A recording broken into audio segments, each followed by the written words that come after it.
Well, hey everyone, time for Geocache Talk. Whether you're at work, in the car, wherever you are, we hope you enjoy the show. Please give it a like and subscribe on iTunes, Stitcher, TuneIn Radio, and now Spotify so that you can get all the weekly Geocache Talk goodness. Big thanks to the Trail Bugs for the music and our patrons. Let me take another deep breath. Here we go. Demon Hunter 2, Aggie Jedi Master, Electric Water Boy, which is he's in the chat room tonight, which I'm glad.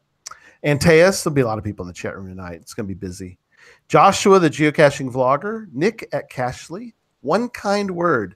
Butterfly Girl, and she just retired, so congratulations, Butterfly Girl. Loon Trackers, the Aussie geocacher who is currently somewhere in California, I think, somewhere. Not in Australia, but he's headed back soon. Sodak Zach, the Deadliest Cachers. Terrell 2, Neil Moore. Team D&D, and Team D&D, good luck with you guys as you got the next Geo Woodstock. So we are praying for you guys. Geocaching Adam, Peachy 1276, the No Code Geocachers, Curiosity Girl, Tick Magnet, Marsipanic, Bricker John, Firesafe, FS Sabero, Geo Rick, Cache Addict Mel, Geocaching Janji, the Geocaching Junkie, Sir Drumalot, Janice, Tricassius, Tom Frey, Rugels, the Bruce Zero, EJK, PBR, Casamaya, Master Sergeant USMC, Little Gears, Albedo 0.39, It's Only Barney, Purple Turtles 3, ACDC Family, None of It Tidy, AFK Geocaching. Whoa, really? Oh, how about that? Who are those people? Who are those people? Yeah. Good stuff. It's good stuff. Yeah, just what Jesse's like. Hey, that's me. Josh Boggs and our new patrons, Carrot Killer, Korsgat, Geocaching with Lampe, our French friend, Brent, Tim 07, Dave and Karen at Cache Canada, Team Tailwagger, Black Chrome, Super Nate, The Twonky, Burnt Turtles, Padib, and Kozili. And I hope I got that one right. Kozili. I'm impressed. You like that? I actually put in the show notes because I asked, it's like, how do I say your GC name? And so they wrote it out for me, so I stuck it in the show notes. It's funny. Kozili. Because as you know, I suck at reading the GC names. So if you'd like to become a patron, head on over to patreon.com/geocache talk for more details. Patrons get X tags, coins, other geocaching items during the year, as well as bonus content and invites to special events only for patrons. In fact, we're going to do one tonight after the show. We're going to be doing our first, what do we call it, Jesse? Our first Out of Bounds show? Yeah, off the record, out of bounds. We'll decide that later. Off the record, yep. Yeah. So we're going to do a patron off the record, or it's not patrons off the record, us off the record patron show. So, we'll come up with a better title than that. Support levels start at as little as $3 a month. Well, let me mention the four-person that I just talked to who's back from a holiday, Jesse, a.k.a. Memphis Mafia. Hey, yeah, it seemed like I was gone for quite a while. I tried to log in from the airport and it just didn't work. So I really tried, but we were flying that day. So, but it sounds like you had a great time. You got to hang out a little bit with Cache Addict Mel and in South Carolina. And we had a blast, and got 9 types in one day and signed a challenge for it, and got to take a bunch of pictures, get a bunch of caches that day after the event that day. So it was that was fun. Yeah, she made the unknowing mistake of going, I've never done that many types in one day. The day was set after that. We were just going to cache randomly, and then we were talking about it, and we're like, you know what? We've already done an event, a traditional, a puzzle. It's like, there's a virtual and an earth cache nearby. Well, we can get, so we ended up, if you include benchmarks, which this challenge did, I included a challenge for 9 cache types in a day. Yeah. And we had a blast going all over, even ended up in North Carolina. So it was, oh, wow. I got 2 states in one day and 9 types. It was a blast. That's How does someone not include sunburn, sugar bite, and poison ivy? It was a great trip. Chiggers, don't get me started on chiggers. Gosh, I was covered. I looked like an episode of Naked and Afraid. It was ridiculous. Oh my. All right, let's jump. That's bad. Let's jump right into show 102. You can put that on YouTube. We probably should not. Probably not. Let's not. 102 for June 10th as I welcome back to the show Jesse Tuttle and his first appearance, Brian Klinger. Hey, guys. Both fresh off of a very successful Gigastock, which we'll talk about a little bit. And so welcome to Geocache Talk. Thank you. Thanks a lot, man. Looking forward to it. You bet. I'm so glad to have you two guys on. More you, Brian. No, I'm kidding. Dude is a lot cooler than me. It's going to be a great night. We're jumping right in because we got so much. And I know the chat room's blowing up. So I know Jesse, I'm referred to my co-host as Memphis all night. So Memphis is going to watch the chat room. I'm going to try to watch it too some. But Tuttle, you're not allowed to watch the chat room, my friend. No, you can't. I'm kidding. Okay. All right. Quick. My favorite part of the show. I know, but you get distracted. You're like squirrel. Look out. Squirrel. Yeah, and we can't have two Jessies on the same show. We're just asking for trouble. We are, dude. We are. So when I refer to Jesse, it's Jesse Tuttle. When I refer to Memphis, of course, it's Memphis Mafia. There we go. Brian, you're just Brian tonight. So sorry. Awesome. You're K-Blast, right? Is that right? K-Blast. Yeah. K-Blast. Okay, cool. I like that one. We'll have to find out later why K-Blast, but I can tell you, but then we'll wait. You tell me when. Yeah, we'll get to that in a moment. So, all right, quick email. I really need to read some of this because it's perfect for the Gigastock folks that are on tonight because I got this email this week, and I don't know if you guys were got to hear about this, and I think it's worth taking a moment to read. Okay. So they sent an email. It says, hello, Gary and Jesse. Congratulations on reaching 100 shows, and I hope to be hearing many more hundreds in the future. I am a fairly new listener, and you guys helped me get through a day at work driving around the roads of the UK with you guys talking about one of my favorite subjects, geocaching. I had just returned back to the UK after a week in Ohio to attend Gigastock. Woo! Y'all can do woos too sometimes. Woo! Yeah, okay. Wait, I'm not wooing that. I didn't get to go. Yeah, you didn't get to go. I see you there. Yeah, he did. We'll get into that. We'll get into I attended a lot, actually. Flat Jesse was around all over the place. So, okay, so here it is. It was just me and my 15-year-old son, Oliver, and our first trip away geocaching and our first ever trip to the USA. As we expected, we met many cachers from all over the states and in the world. Despite having no transportation during our week, we had an amazing time for exploring an amazing city to watching the treasure film showing and finally getting the Giga icon for good measure. Got a few benchmarks also to almost complete a full set of available icons. Just got to get Ape and HQ now. They got a total of 99 caches. They had no transportation, by the way. Oh my God. During the trip. I know, that cool. How annoying to leave at one short, blah, blah, blah. So with our own transport, without our own transport, we were unable to get to do everything we want to do, but wouldn't change a thing about our trip apart from maybe a lighter weight fold up Segway that fits under flight luggage, so forth. Now here's the part that I found just amazing. I just want to send a public thank you to the many cachers we crossed paths with and interacted with online during our stay. Some may know or heard of us as the mad English guys who were walking around Cincinnati doing the Earth Cache Geo Tour in the searing heat. We would clock up around 20 miles a day in the first 3 days of our trip around the city. It was at the Reds baseball game that offers of help came our way from many geocachers who offered lifts out to the further out Earth caches so we could complete the Geo Tour. And it is thanks to one of our patrons, Cache Addict Mel, who helped out and took us about our remaining Earth caches to help us complete the Geo Tour.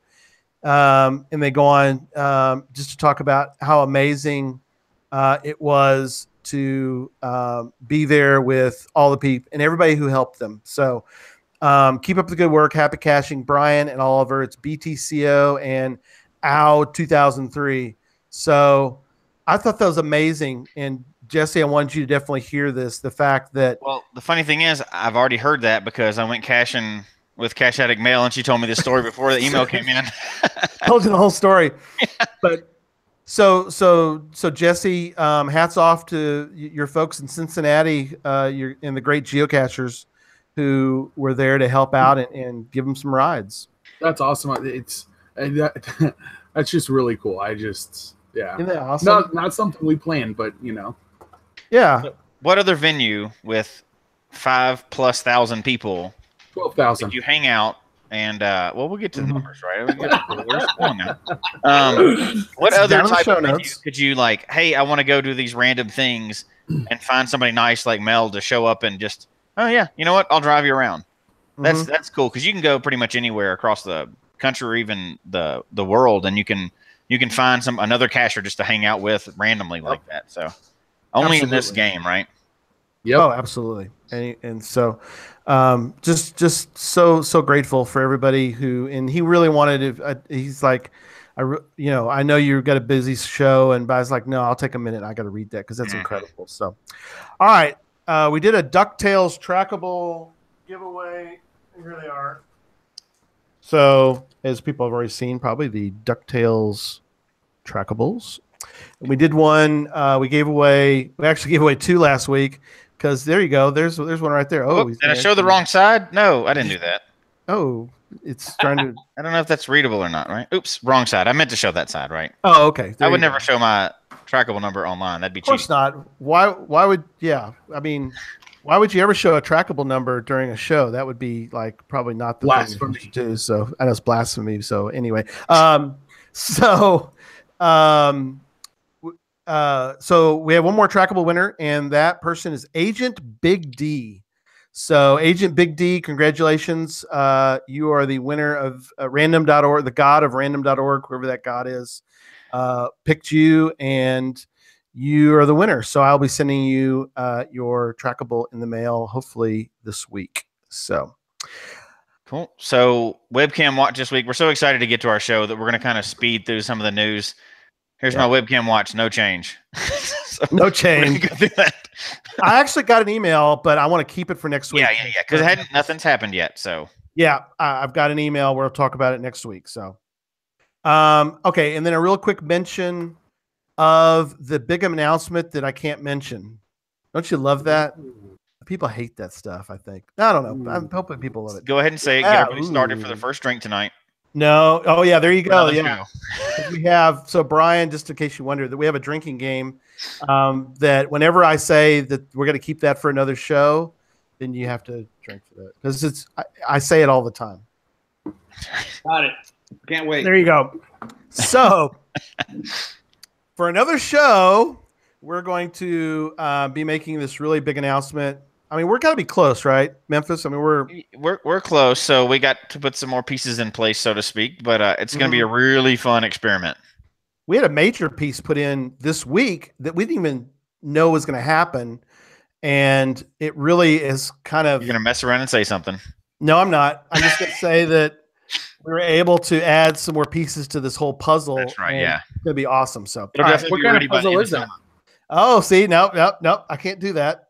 Nope. Jesse's going to drag me into something. So, all right. Okay, Memphis, go ahead. You got another announcement. We're getting the show. Yeah. So, I wanted to make a quick shout out for Father's Day. Some of the guys and dads will not be on the show next week because of, stuff with their family. So I want to shout it out this week.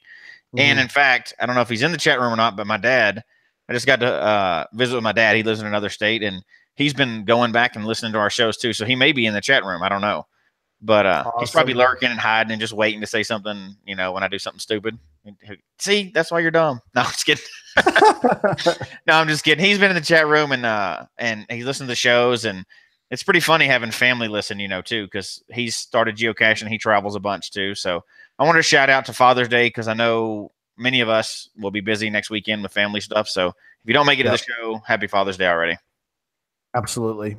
Yep. Very, very thankful for that. And we'll mention it next week too. But by that point, Father's Day will be kind of mostly over. It'll be but mostly over for a lot of people. Yep. Plus, I'm just excited to get started with the show. Yep. Okay. Let's get into this thing. But first, before we actually get into it, we're going to do some discussion about Gigastock. And so we're mostly talking about augmented reality geocaching, but really the genesis of augmented reality geocaching is Gigastock. So first, Jesse, Tuttle, give me your thoughts on Gigastock, and then we'll get into some other things about it. Yeah. as he tries to coalesce all of that into a couple seconds. No, a couple minutes. 18 months of work into a couple seconds. I know. That's rough. I will say it was an absolute honor to be part of what this community did and pulled together North America's first Giga event. More than 12,000 people, counted by Coney staff's operations team, came in through our entrance, and that was as of noon. We had big plans. But I mean, I don't know. It was a great experience, to say the least. What was the numbers you said?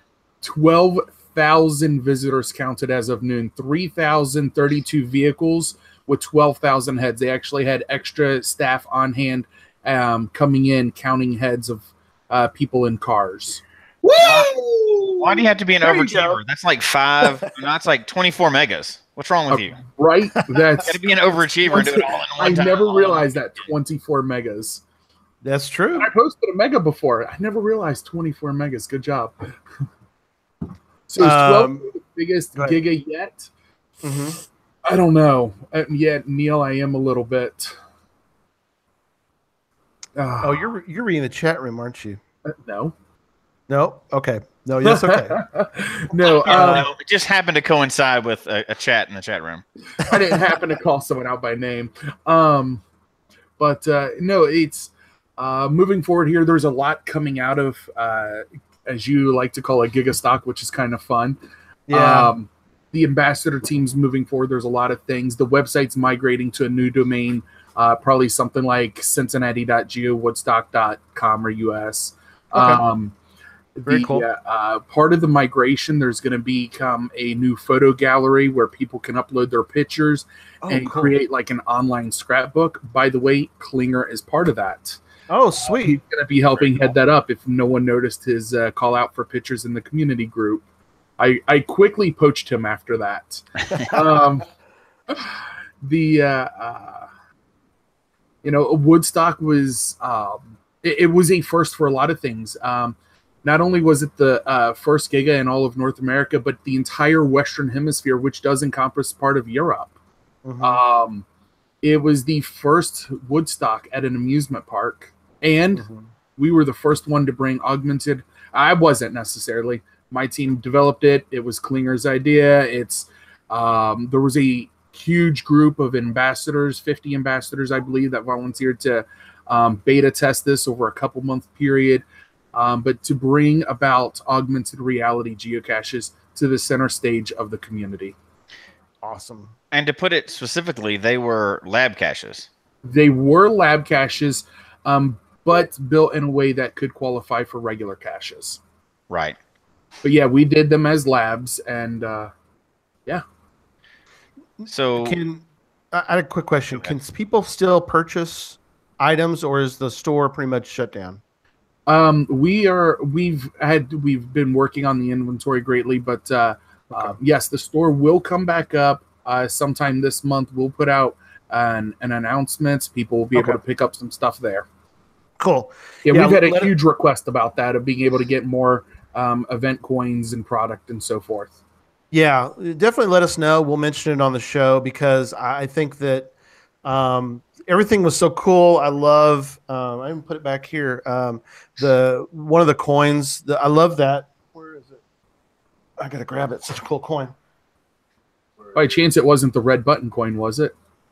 No, that would be that's a cool one too. I meant just the standard one was just. Oh yeah. I love the. Where's the? So it's on the back, I think. Yeah, the logo was designed by Chris Mackey originally, and then Amber took and morphed it into the coin with the back and everything. I mean, it's a nice solid coin, and I love the You know, and the back is just so cool. It's just, I mean, you went just of all, there's so many cool things in the store that people can, and hopefully I know a lot of it's going to be gone, but still I really liked the logo. I loved how you guys did it. And there were so many cool items. It's like, oh my gosh, it's like, you know, you almost need to spread out your purchases. So hopefully, you know, when it comes back, there's people to be like, okay, I can buy stuff again. So, Yep. so, all right. Very cool. Yeah. So for someone who was there, you know, wasn't part of that team part. So I got to kind of be sort of in a sense on the outside a little bit watching. And I think it went tremendous. And something we talked about before the show is the people we're not going to talk about, all the haters. That's the only mention we're going to mention is people are going to hate and they're just going to hate regardless. And so that's just the way it is. It just always happens. though, right? It's always going to happen. Always. You're always. You know what? I, in all honesty, it's been an absolute blessing to be part of this and the community support that's been poured out.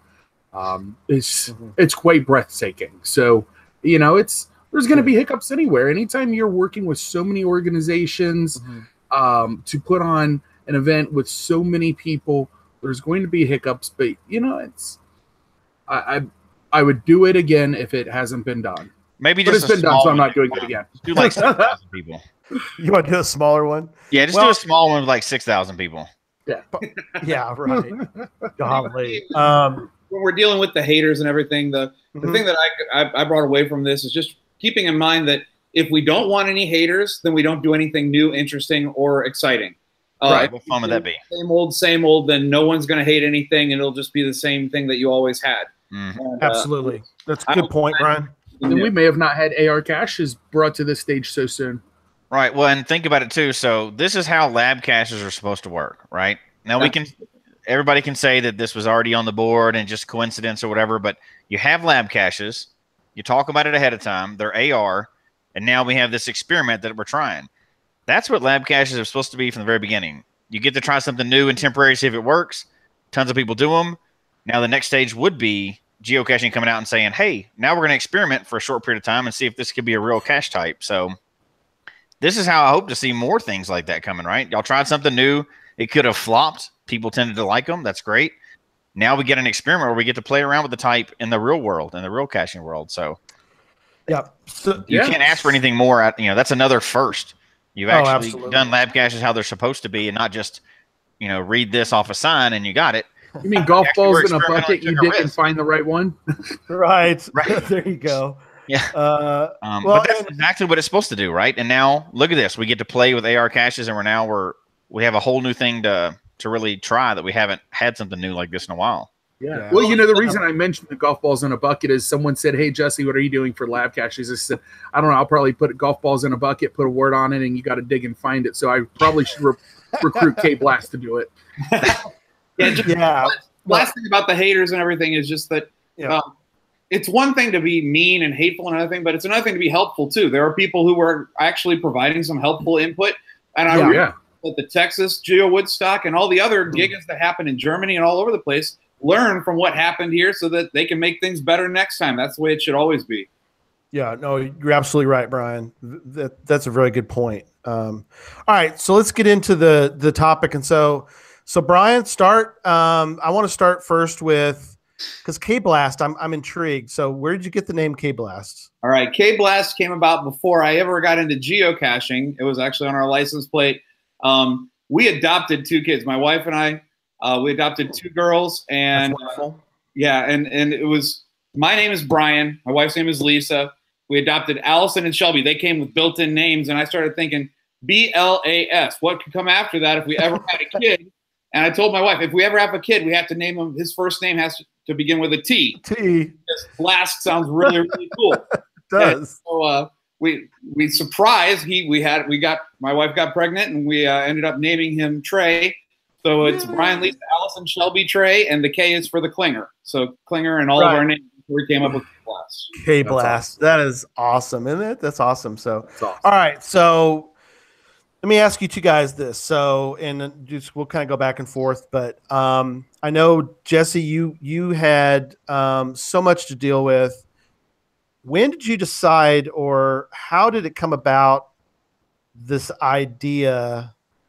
And what was the interaction between you and Brian as far as going that you were going to even do augmented reality geocache labs?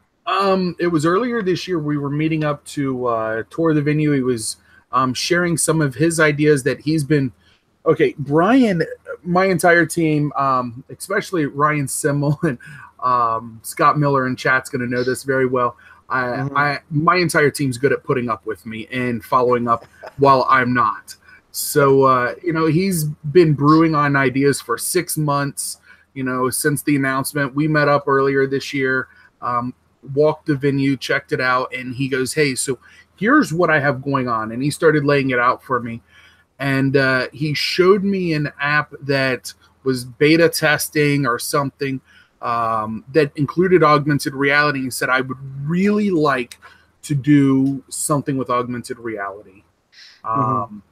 And I said, "Hey, I love that idea. Let's explore this, and but let's find a way to do it so that it's possible within the geocaching rules, because I think this is something that could be continued forward." Right. So Brian,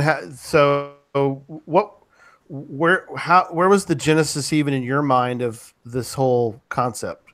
I always thought that augmented reality was something that was going to happen at some point, that there was going to become much more standard and much more out there. People could use it, and regular Joes could start putting this kind of stuff out. I knew it was coming at some point. And then I started seeing a couple apps that were being advertised. Hey, come try out my new augmented reality. And I started trying to reach out to them and go, "Hey, I'd really like to do this. I could put your app in front of over 10,000 people." And they never got back to me. But then I talked to Jesse about it, and I didn't even realize that kind of technology was available for use with just a regular browser. It's not. Jesse's the one who came up with the team and putting that all together. And we built that from the ground up. I was so pumped that was able to be. We were able to do that because it's so much easier to go to your browser, obviously, than it is to have to download an app and go through all that. So I was sure. Incredible. From my end of it, I heard nothing but great things, because lab caches is, because Memphis and I, we love lab caches, but we've all, and I know you guys do too, we've all had different experiences. Memphis and I, we ran into some issues when we were in Tyler, but nothing big. It was just things you have to work through for a lab cache. What I heard, and I don't know if Brian, if you guys heard this as well, but people loved it, and you could walk up, you could do a lab cache, and this is something I know you guys had as a goal. You could walk up, you could do a lab cache fairly quickly. It wasn't like you want the amount of time that people did a lab cache was like perfect. It wasn't like you walk up and stare at a name and go, "Oh, there's a name," or it wasn't like, okay, 20 minutes in and I still can't get this thing open, and I can't get to I need to move on and do something else, but I can't get this lab cache to fit. You know what I'm saying? Yeah. Well, and that was I had 2 rules for all the lab caches that I made. And one was, make sure it's quick. It can be done in 15 to 30 seconds, because there's just a lot of people that are going to go through, and you just look at the sheer numbers. You got to have that, or else you'll end up with crazy lines. I mean, there were already lines in the lab cache tent, as everyone keeps pointing out, but it'd just be so much worse if it took much longer. And the second part was that it was something that couldn't break easily. And augmented reality, for those that got it working, they could do 10 caches, using that same reality as using the same browser, and being able to go through and find them all. So I wasn't there, obviously. Did y'all have yours lab caches how did you finish yours? With a code or with a physical cache for them to find? All of the augmented reality, they had a code word that they had to plug in for each of the 30 caches. We did 10 augmented reality, 10 that were go out to the venue and start looking around the area to find out about things about Coney Island, and 10 that were just creative caches that I've recruited a bunch of people from all over the nation to put these together. That's the way we built it, and it was all just a word. And then I had a final as well that gave out prizes to the first 100 to solve all 30 and put together a little puzzle that I put together. Cool. It's a great idea. I mean, it really was. So the augmented reality ones, and this is kind of interesting, is that and we don't know. Maybe one day we'll get the behind the scenes story from because I know Rock Chalk will tell us some stuff after the fact, but it was like this week, I think. Well, yeah, it was earlier this week because we had another show planned for this Sunday, and we switched gears and we switched shows because we heard about this through a post, and that's why I'm so appreciative of Jesse and Brian being available, because what I hit up Jesse, what night was it, Jesse, that I sent him a note and I go, hey, can you guys come on the show? And it's like in the middle of it was just a couple days ago. Maybe Wednesday. No, it was Thursday. Yeah, maybe. Yeah. It was the 7th. Yeah. And it was like, so we're just so appreciative of you guys, and we switched gears to talk about AR. So go ahead, Jesse. Yeah, as we transition from the lab caches that kind of spurred a lot of this on to the future of it, a few things I want to get them before absolutely. Chat room is blowing up, so I'm trying to keep up with it. A few of the questions coming up. He's playing with one right now. A few of the questions that are coming up are, do you think it'll still lead to a physical cache? How are they going to separate them out? Will be a new icon. And I know we don't know some of these things, but what were the other ones in here? I'm trying to keep up with all the ones in here right now. Well, Brian, go ahead, and why don't you address those two? I'll get the other ones. And Memphis will find the others. I pulled a Jesse on you. I was reading the little thing on the side when you guys said, hey, stuff in the side. So I was reading that and totally missed what you asked. So go ahead and try that again on me. So the chat room is already running forward faster than we can keep up with it today, because this is right? We haven't had something new in a long time. How are they identified? And right now they're identified with AR and then underline and whatever the title is. Underscore. The question will be, in the future, do you think it'll be its own icon, or is this just another part of mystery cache? And then do you think it'll always lead to a physical cache, or will this be a whole new thing that'll be just only virtual? I believe that personally that at least for the next few years, this is just going to be another type of mystery. That just seems to be the way that Groundspeak has done it in the past. And it takes a lot we've all seen it. They don't really like creating new icons because it creates a whole new headache for them all the way around on the website and everything. We've seen this before when people brought up other possibilities for their own icon. So I just personally believe it's just going to stick around with a mystery. I think it may end up with an attribute at some point, but I think that's my opinion.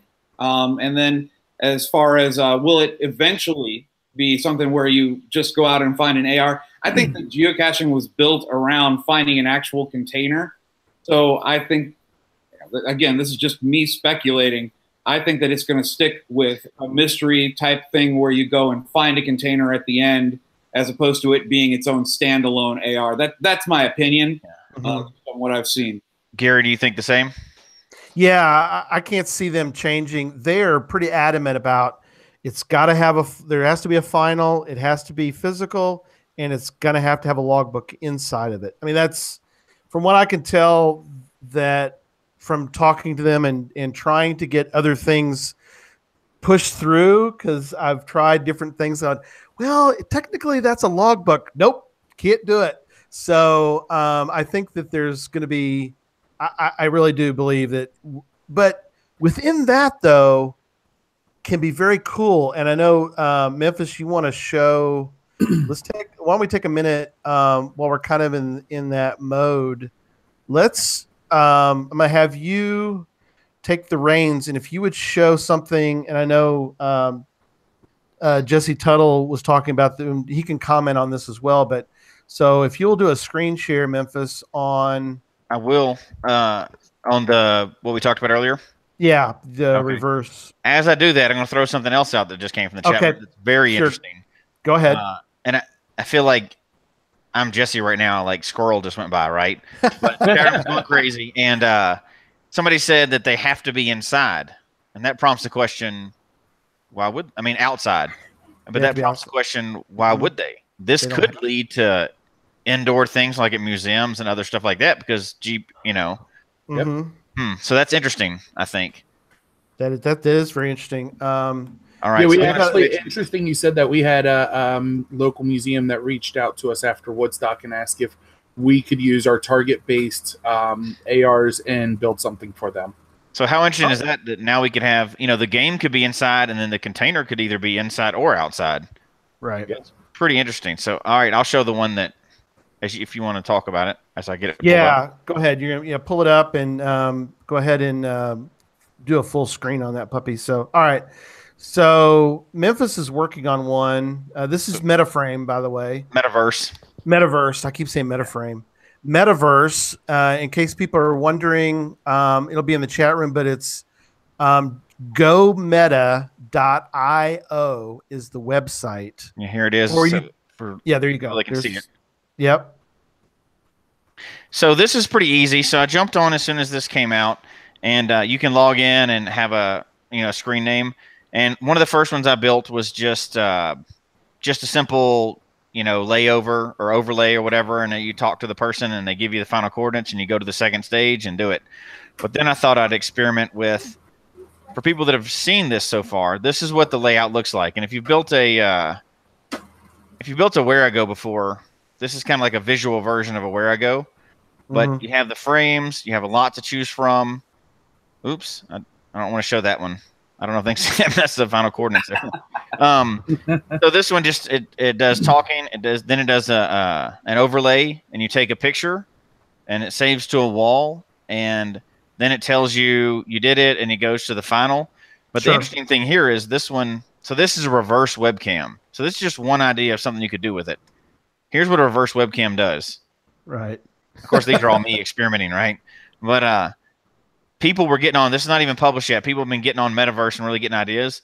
All these are, I assume, cachers or people that are on Metaverse doing their own. Hey, there's somebody we know.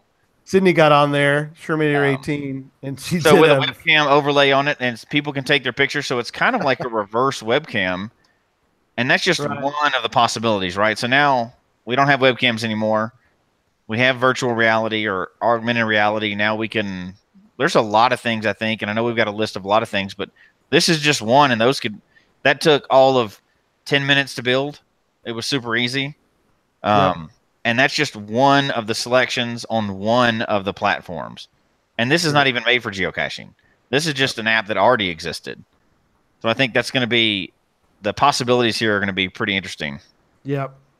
So Jesse and Brian, what are some of your thoughts on this one?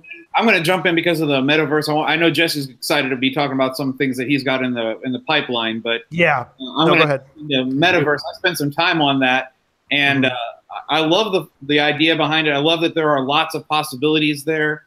I did find a place to make sure that it's a location based. I know that there's some bugs in it that I've heard people talking about on the forums. If you haven't been there yet, there's a forum in the geocaching board where they're talking about the AR caches and how Metaverse is working and everything else. But I really like the idea of coming up with something that isn't just another intercache or another Where I Go wannabe. I want to do something where the AR is actually doing something interesting. The AR is doing something that could only be done with AR, or something that really. I love the reverse webcam idea. I think it's phenomenal, and I think it's a lot of fun, and it really speaks to geocachers everywhere. So I love what's going on with Metaverse. I'm working on trying to build something myself that's something I want to build a really awesome experience for people to be able to go through. So I want to point out the chat room too, because it's just blowing up tonight, but I don't want to let it get by. Judy Vaughn is in the chat room, and she was on that wall. Oh yeah. That one of her pictures of her. One of the pictures of her. That's awesome. That's great. Somebody else that might be in there. Judy Vaughn's there. I don't know if she's on yet. Coon and Bud's going to help us out, but there she is. She's on there. Sherry. Sherry Seiler is in the chat room. Sherry Seiler was the first to find the first test AR in Arkansas. So, Sherry, thanks for being in the chat room. If you want to give a quick note in the chat room about the experience, and we'll comment on that. So, so she did make a note. Somebody says coming down July 1st to get your AR caches. I wonder who she's talking to. Oh well. All right. So Brian, I agree with you. Going back to the talk, this is something I think that both you and Jesse Tuttle are going to, I wouldn't say struggle with, but you guys are going to want to do really cool stuff. and because I know I can see this going on, and you're going to look at this. And Metaverse is very simple. It's got some cool features, but I think one thing, and I don't know if there's any way to keep this from happening, and that is to make something so dirt simple that it almost smacks in the face of AR. You know, it's like, this is an AR cache. This sucks. I mean, you know what I mean? Well, and I look at it and say that an AR cache is like any other cache, because there's a lot of caches out there that kind of suck. Right. That's true. So, by the way, he was the owner of a website called epicgeocaching.com. So he looks for epic stuff. Oh, sweet. Very cool. But you're right. I mean, but what might happen though is people will dip their toe in.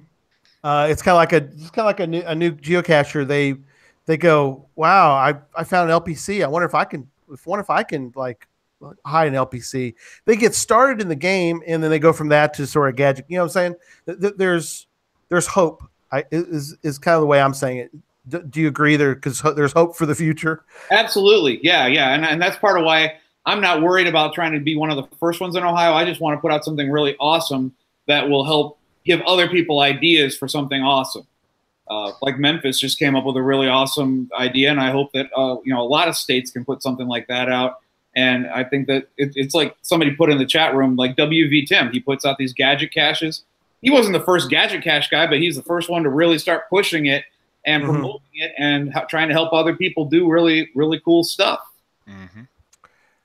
Other than, well, okay, I don't want to jump ahead. Let me go back to Jesse Tuttle. So, so you got with Brian, you got this plan going, and you sort of carried it through.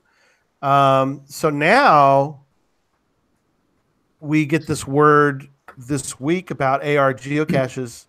What is AFK's? Can you talk about your plan, or how much of it can you talk about that you're hoping for? Quite a bit, because see, I can get into getting Jesse Tuttle to talk. It's awesome. Go ahead. All right. Spill it, buddy. Spill it all right now. I have to be very careful about what I share and what I say, because our involvement in so many organizations and activities and projects, I have to be careful. Why start now? Come on, man. That's a good friend right there. It's just the four of us. There's not 100 people watching in the chat. No. John Paul, Simmel, all those people's not in chat. Going to provoke me here in a moment, I'm sure. That's okay. Talk about what you can talk about. Let's do that. Well, from what I see here in the future of AR and what's possible, I'm not really sure yet. Geocaching HQ and our team kind of came at this apparently, around the same time independently. We really put it on the forefront of stuff, but we are our original goal was to build a community-based platform that would enable most anyone. The question was just popped up, and thanks, Scott, for tagging me in and distracting me. Yes. Scott said, will you be able to release the browser-based code your team developed? Yes and no. You know, I will include that now that you mentioned it. Thank you. So we really wanted to provide a community-based platform that people could go and develop augmented reality geocaches, kind of like Where I Goes, where that you can now have a platform that's more click and build, drag and drop, pre-built stuff that anyone can really participate with. When you hit publish, it goes live within the system, and now you are provided all the content you need. Most importantly, no matter what type it is the link that you use into your geocache, and you say, hey, click here to start your AR experience. But we will probably not release our code. So if anyone knows much about augmented reality development, it is almost always, and from what I see, about a 99.998% of the time, app-based. Because that's the only way to utilize all the system resources. If anyone noticed, as you were in the lab cache area, Brian, I wasn't, but there was a number of people that may have had a hard time getting it to load on a platform, I don't know, iOS, from bugs that has been around for years, but they just recently fixed. And so people were probably there with really old iOS versions, out of date, or there was a couple. There's how many different makers of Android phones and how many different web browsers are there, and now you're creating something. So most AR developers that do mobile development focus on two things. Number one, iOS. Number two, Android. You only have two platforms to deal with. The reason why mobile browser based has never been done before is now you're bringing in multiple platforms on one, iOS and Android. On one of them, Android, you have dozens of different makers, each with their own hardware profile and processors and how they handle back-end JavaScripting and processes. You have a dozen plus different browsers that now you're trying to cater to all these needs. And on top of that, you're now dealing with multiple cell phone carriers that have different restrictions on data limits. And so we had to narrow it down and go, okay, we are going to do for Woodstock the introduction. And we call them within our team simple targets, where that it's a low data consumption, mostly text with a texture and animation. The reason is we did not want to kill people's data plans. Traveling, and if we're pushing a lot of 3D figures and we're pushing a lot of other stuff out to you, you're going to have massive data consumption. The entire data consumption of these was like 2 megs, which is nearly nothing. There's images, most pictures that someone would send you and you open it up is going to be larger than what we pushed out to people as they participated. Very cool. And so, we took a stance of where that we wanted to fit within the go ahead. Oh, yeah, no. I was telling my family they just walked in. Oh, for podcasting. Not only does the chat distract me, thanks JP also for tagging my name. I noticed that Brian's little which is like a 1 inch by 1 inch on my screen. I was like, I guess he needs me. So real quick, just because you're talking about it, I play tested this. I'm a school teacher, and it's funny you're talking about the different platforms that are out there. Oh, yeah. I play tested it at my school. And all of the high schoolers, every single one of their phones worked perfectly. When I handed it to the teachers, all 3 of them broke. So, oh my gosh, that tells you kind of how this whole thing works. Sweet. Wow. Okay, so I got questions really for all 3 of you, and we'll try to keep up with, like you said, love the chat room. You guys are doing great. Keep asking your questions. Yeah, definitely. Ryan Semmel, you're banned from now on because you said that iOS sucked. So before you get to the questions, Gary, Semmel has an iPhone, and yes, I agree with that. All right, Gary, go ahead. Questions. Go ahead, Memphis. the AR caches on the search, I've been keeping the search kind of like we do the webcam search. It's going up as we do this show. And DNF magazine in the chat room, theirs went live. Theirs just got published during this show. I didn't get a notification. I want to know where this is so I can go after first to find. I need to get out of here. I need to get out of here. A few more minutes and you'll be able to go after them. I see that there's 29. Is that the count that you got? Yeah. 29, yeah. I saw one that's interesting. It's AR_rescuing signal, and they put the trademark on it. It's like, how did you get away with putting signal in your name of your? Okay, I'm getting distracted. I'm kind of like you guys. I'm getting distracted. So you're getting off track already. I know. All right. Let me back. Basically, where people need to go for now to make some.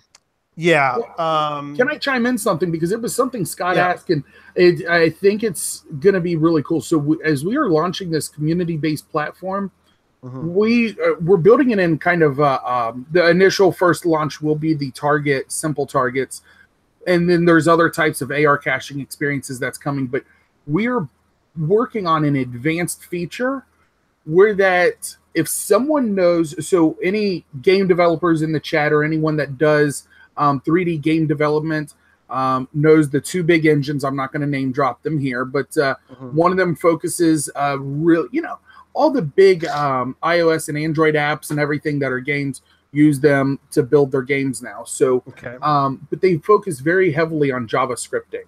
If you know JavaScripting, we will have a down the road a way to make your own augmented reality cache. Yes, that is it. There is a developer or someone that knows about game development in the chat. Where that you could actually use JavaScripting to then build your own within a framework, so that you can build an AR cache unlike any others, even that you couldn't do in Metaverse or anywhere else. Okay. Yeah. That was the Bruce Zero. Yep. Okay. Yep. Memphis will, I want to get to that. I want to ask Brian. So Brian, when we have a couple notes of types of AR caching experiences. So if somebody were to, and some of this again, maybe down the road, but give people, prime the pump a little bit as far as excitement level, because I think there's several things that people can do. What are some thoughts? And I know some of it is going to depend on geocaching.com and so forth and so on, but what are some thoughts you have about potential AR geocaches that are potential out there? Just within the past week, I've been talking to a lot of people about this because they heard that I was going to be on your show. They knew about, obviously, the ARs that I did at Geo Woodstock. And so we've been talking about different kinds of things that they could build. Right now, obviously, a lot of them are built around Metaverse because they're looking to see what Metaverse allows, and that seems to be the most stable platform. But people are talking about creating quizzes where they just have a quiz that can be done just about anywhere, and at the end of the quiz, you get the coordinates to where the final is. I personally am looking forward more to going out to a location and actually seeing an AR standing there, or something that is presents itself to you that you only see when you go to that location. I think that's the kind of stuff that sounds the coolest to me, the most interesting. And then seeing some of the stuff in Metaverse about going into portals where you walk into this 3D world where you look around and you can see it's a complete immersion in augmented reality where you're not even in a parking lot anymore. You've walked into Bruno Mars video. I've seen some of these things already in Metaverse. I've been playing around with it and some of the things that other people have created within Metaverse. And it's just so many possibilities. I get excited, like I said, looking forward to what the new cool thing will be, what the new gadget cache of ARs or the new Arduino of AR. Right. It's going to keep building, and it's going to get better and better. And I get really excited about that. There was one that I saw the other day, and I shared it with Memphis because I thought this was really cool. But the idea was, and you could do it like in a quiz too, or whatever. You can build on this. But the idea was, you got to a point in the AR, and when you clicked on, if you got it correct, it opened a video, and this person had a video, very short, but you watched the video, and they had the chords in the video. So like they would pan there's this across the screen, and then all of a sudden there's the north coordinates, and then it waits a second, and then it moves over and does the west coordinates. It's like, oh, it's cool. So you can incorporate video into the experience. I mean, that's to me was something brand new. Yeah, it was kind of cool because, you know, I know you could kind of do that before, but you know, again, that was just kind of to me, that was like, wow, people are starting to think outside the box a little bit. Yeah. I'm a little familiar with geofencing. I know some people may not be familiar with the term, but maybe you could talk about, and I know Memphis is familiar with it because being a big fan of Where I Go, it uses a lot of that. So could you create the idea of creating sort of, in a sense, a fence or a wall that you can't, like if you walk outside of it, or if, you know, you kind of are outside the boundaries, you need to start over kind of thing, maybe, or kind of like a Where I Go. If you don't do it right, you kind of have to go back a stage, or. That's I think that's all going to be possible, right? Okay. So in Where It Goes, you can do a lot of that stuff now, and which begs the question, right? With this AR platform and that always changing them, updating it, because Where It Goes hadn't been updated in a long time. Is AR basically going to be the new Where I Go? They haven't done anything with Where I Goes in a long time. I think they were investigating it from what they told us when I talked to some people there. Maybe they investigated it, and maybe they're kind of waiting on that to see if the AR is going to be the new Where I Go. There is a downside to that, of course, but sure, it has you can add videos and stuff like that to it, which is great. But as of now, it doesn't work outside of cell service. So Where I Go does. That's a good question. Yeah. So from y'all's, there may be a way in the future to have an offline version of it. Yeah. Is there a way that people could do this offline up in the mountains? Brian, do you think, or from right now with the way cell service is working, you could obviously build something that you can do from your home. You know, you can take a reverse Where I Go or a reverse webcam picture from you inside your house, and then it gives you the coordinates to then go outside. But you're not actually doing the AR outside where you don't have the cell service. So I can see some possibilities currently. Yeah. Mm-hmm. There's a lot of ways to play that, right? If you're using video and everything else, but I think it's the possibility. This is the biggest thing that's happened biggest possibility of a thing that's happened since I've been geocaching.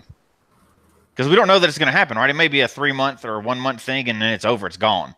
Yeah. Well, I think they're committed to 3 months, right, Jesse? Tuttle? They're committed to 3 months. Yes. Sorry. My wheels are sitting here spinning. I'm destroying your notes here. I saw that. I'm watching your notes because I'm actually taking notes, and I'm like, this is seriously amazing ideas. Yeah, we could actually make offline augmented reality happen by making downloadable data packets, so that you go to do this, and when you hit it to experience it, we could make it as a packet file where that you download it, and then when you go to view it, the data is stored on your phone in an like a zipped up package, little file. That would definitely be possible to do. So that just opens. Sorry, up I'm sitting here spinning as a developer thinking on this. Well, that's where this is going to go, right? People that have the creativity. Yeah. There's going to be a bunch of, just like there are with Where I Goes, Play Anywhere ones where you do a quiz at home and then you go find it. But there's going to be, you know, the little Sherpa that takes you up Mount Everest, or there's going to be a lot of things that really get creative, and video games are in there, and videos that you interact with. There's going to, just like with every other cache type, there's going to be your basic level. But what's really going to be exciting is the next level stuff that people do. Yeah. All those other things are going to be the really exciting part of it. And I think before we run out of time, I think this is one of the exciting things about our show, is that besides y'all being on here and we get the information right out from the very beginning, just like WV Tim and the people that help other people, this is one of the first advanced things that's come out since we've been doing this show. We will absolutely be helping people walk through the beginning and sharing all the advanced ideas and doing walkthroughs. As a matter of fact, after the show, we're going to talk about some ideas with, you know, the stuff that's going to be out for patrons and stuff to start off with. But we're going to share this stuff. We're not talking about how to camouflage a container. People got that. We're talking about this is you're into it. You're digging in. You want to be one of the first people to do it in your state. You want to get out and do something really advanced. This is what our show is really all about. So this is going to be the wheel. Exactly. This is the wheelhouse for Geocache Talk. This is what we pride ourselves on, is the fact that we do this kind of, this is really the meat and potatoes of Geocache Talk, is the advanced type things like this. So Brian, I know you'd had a thought earlier. I just want to toss out there one last thing. Just the 3 months that people are talking about with Groundspeak. What we built at Geo Woodstock was meant to be something that could be used as a mystery cache before the AR possibilities even came out. I think the 3-month trial is to see how people react to having to download an app that is outside of the geocaching app. Yep. I still think AR is going to last beyond September no matter what. Yeah. I think that at some point, they're either going to decide yes or no on using a third-party app. I think that that's what this 3-month test is for. I think AR is going to be there regardless, and people are going to allow for that within the mystery no matter what. I think that's going to be around for forever. Yes. Yeah. And, Brian's right there, because currently if a developer with the skill set came to the table to build augmented reality with mobile browser-based, no app to download, no user accounts needed, and to make it available to people, you can do that.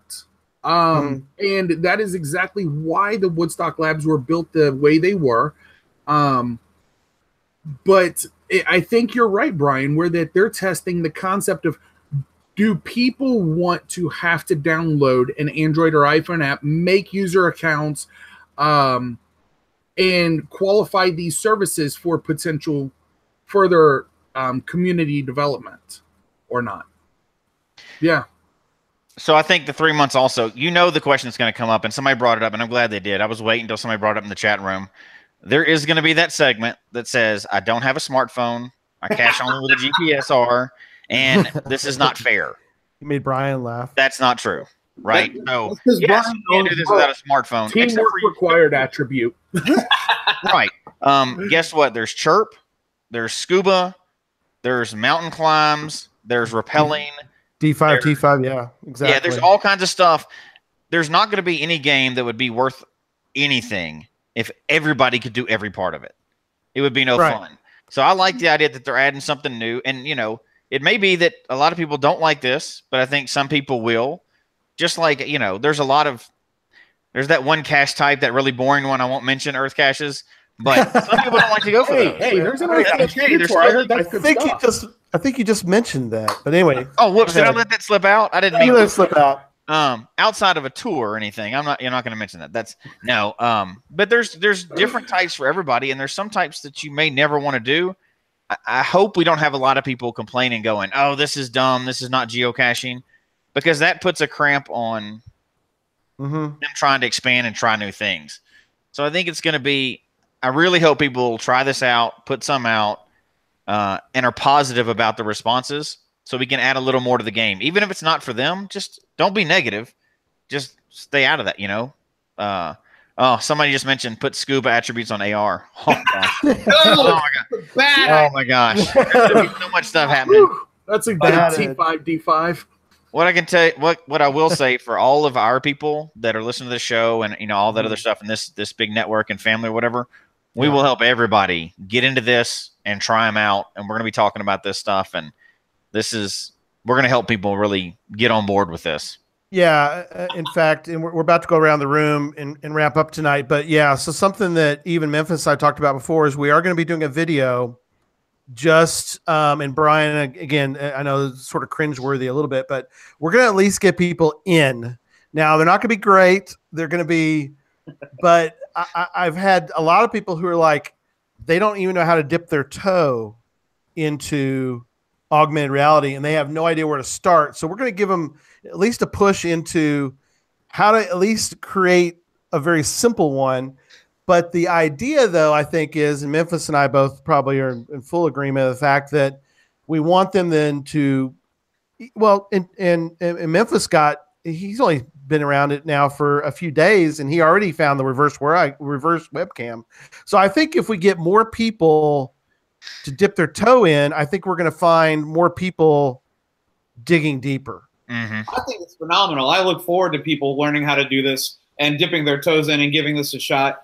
I just know that for me personally, I want to make sure that I'm putting out something that's really using it to the full extent that I know how to do it. So I love that people are going to be able to do this. I think it's exciting. So with that, why don't you go ahead, Brian? I'll start with you and give us some of your final thoughts, some other things that you want to mention tonight. And I'm going to start with you. We'll go from you to Mr. Jesse Tuttle, and then we'll go to Memphis and we'll wrap up for the night. So Brian, what are some of your thoughts? Sure. My final thoughts are just people have to go in and try. Right. You're not going to be able to do anything if you just keep talking about it. If you keep saying, I don't know how to do this, I can't do this. Go to the website, give it a try, look up talk to some people, look in the forums, see what people have already been trying and got working, maybe not working, and then just do it. Go out, give it a shot. You've got 3 months to pull this off before we decide, before Groundspeak decides what they're going to do with this. Take advantage of it, make it happen, and get out there. That's my final thought. I want to see a lot of this happening. Oh, very cool. All right, Mr. Tuttle. What am I supposed to talk about? I've been watching chats. And you're done. We're going over to no. Golly, how can I recover from this? Just give us your final thoughts on augmented reality geocaching and your being on Geocache Talk again for the last time. I'm kidding. No, I'm kidding. What are your thoughts? Give us your final. Give us a wrap up. I'm really jacked about what I'm seeing just from this show in the live chat, that handful, the 5,000, 12,000 people you have in the chat or whatever. Right. But the comments and the ideas flowing in. I put a couple in the show notes. I actually have a Word document now literally documenting ideas that's coming in because there's so much excitement and possibilities here. Mm-hmm. And I'm willing to commit my AR development team to making as many of these ideas possible in a click and build experiences, that we can do so that it furthers what is possible in the geocaching community. I'm passionate about serving the community and just giving back. It's the geocaching community has just been a wonderful outlet for my family to be able to serve and participate with. And it's, everything from, Jesse's Memphis's favorite Earth Cache Geo Tour that we own, and Gigastock, and now this, and a Trackholes API site we're developing, and everything that we are privileged to be able to be part of. This is one of the most exciting things on our plate, and we are really pushing all of our development towards this. So, it's nice that we actually have a development team dedicated towards this, and it's not our core team that does other stuff. So they're just cooking, though. I'm loving this. That's awesome. Yeah. All right, Memphis. Oh, gosh, I'm scribbling notes because just like Jesse, there's so many ideas that are coming up. It's ridiculous. There's so many possibilities. Just like with Where I Goes, I got into those a long time ago. And there's a lot of correlation here, right? So I got into Where It Goes a long time ago. And why I like him is because it's almost a whole platform unto itself, even inside geocaching. So there's so much you can do with them. And just like, with the ARs, you're going to have to start small to get people used to them, and then you get really creative with them or whatever. But what I really hope, and, is that people aren't negative about this. They look at it as a chance to try something new, and get in, learn about them, go try to find some, and then help others near them. Hey, yeah, there's this other guy that's maybe a technophobe or doesn't know much about computers. Help your fellow cacher out. Just like the Where I Go workshops, I've done them. Everybody's done them. We've had people that didn't even have their own computer help, and by the end, they had their own Where I Go. Help people do that. And that's, I think, where our show, assuming they don't get rid of Where It Goes, and I don't have to, go burn down headquarters, and they keep a physical cache at the end of this, I'm very happy about the possibilities. But as far as our show goes, one of the things we're really going to be talking about in the future, and this fits into it perfectly, is really filling up that right side of the grid for cachers to get past that beginning stuff and try something new like this, and try to publish new cache types and try to, really become a full, well-rounded cacher. This is just another example of that. And we're going to jump in and do our part with this. And I hope everybody that we touch with this does the same for their fellow cachers in their local group. And we get to spread it out and really saturate some for the 3 months. So it's a viable type that we can keep. And this is an exciting new thing. So this is something brand new that we're trying. Jump in and be positive is what I would say. Yep. Absolutely. So kind of for as far as a wrap up, again, Brian, thank you so much for being on. You really appreciate you coming on and giving some sanity to the three of us. It's been great. You're sort of you've been the glue tonight, which I appreciate, because we can go off we can go off in so many different. Of course, I know you can go off in your own tangents as well, but I appreciate you being on. And Mr. Tuttle, I really am in awe of all that you have done in the past and what you're planning in the future. I know that you end up taking a lot of guff from various people, which I think is unfounded. I think you've been wonderful to take so much on and to have done so much with Gigastock. I was blown away. It was an incredible experience for Susan and I, and I can't tell you. Your team was great.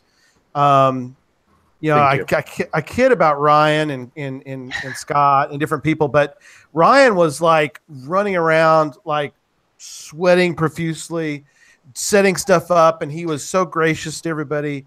And I love Ryan and really all the team. Scott Miller was great. Everybody on your team was tremendous. So you really did pick. You've got an all-star crew, and it was. I can't tell you how much how wonderful it was. It really was an amazing thing. So, and I'm excited to see what you guys come up with.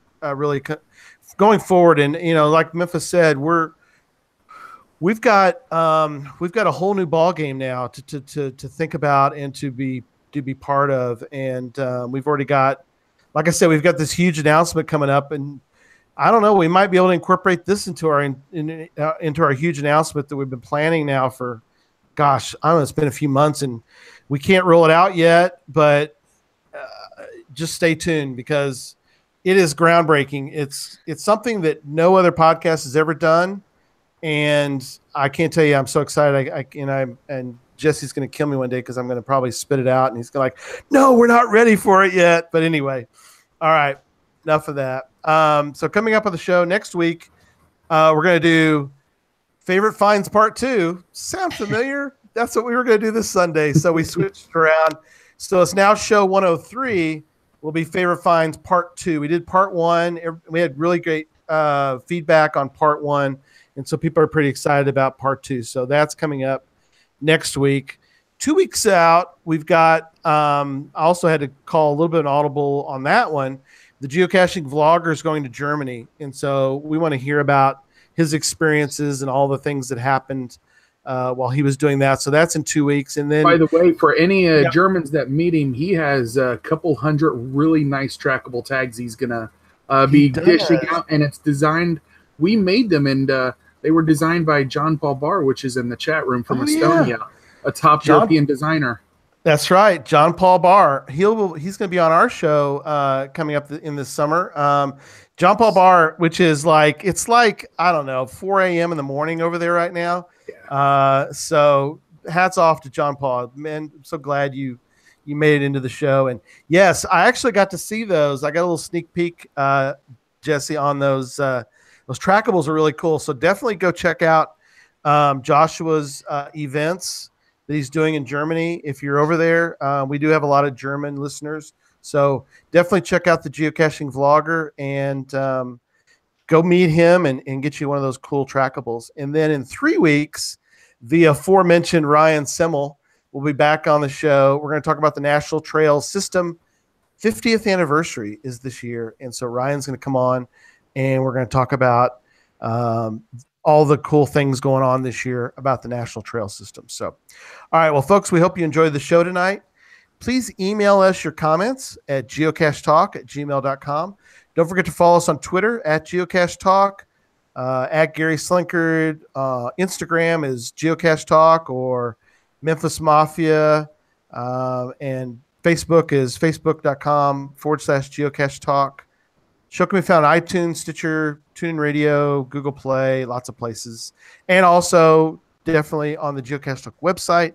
Don't forget to click on the subscribe button below so that you can see and hear the show on a weekly basis, and tell your friends about the show. And did somebody have something they wanted to say before I wrap up completely?